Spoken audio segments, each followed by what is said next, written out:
Brittany Payne has been living in Mexico since April 2021. A native of Washington, D.C., it was the COVID-19 pandemic that finally pushed her to migrate south of the border. Previously, before the pandemic, I owned a brick-and-mortar yoga studio.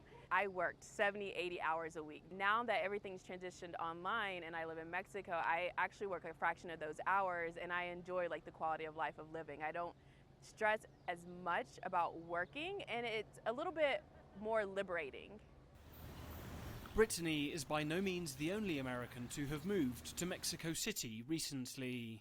The number of US citizens applying for temporary resident visas in Mexico has risen by 85% since before the COVID-19 pandemic, as more Americans than ever move south of the border.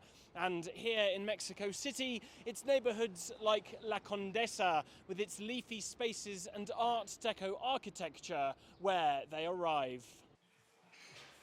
But while US citizens may bring a boost to the economy with their dollars, which go a lot further here, they are not universally popular. Few speak much Spanish, traditional local businesses are being displaced, and rents have soared, a problem encountered by many young Mexicans, like Carla Campuzano.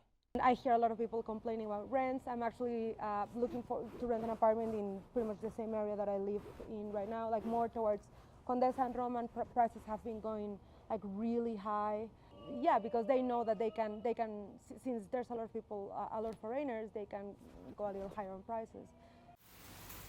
However, it's a trend that's good for business, according to Laura Sasueta, the president of the Mexican Association of Real Estate Professionals. ¿Cuánto cuesta una casa? ¿Cuánto se renta? Pues lo que pague el mercado, ¿no? How do you define rents and real estate prices?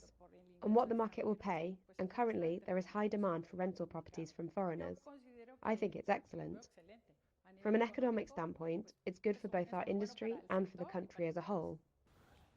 With no signs of inflation, nor the trend of remote work slowing down, Mexico's latest flow of migrants will continue to come from the north.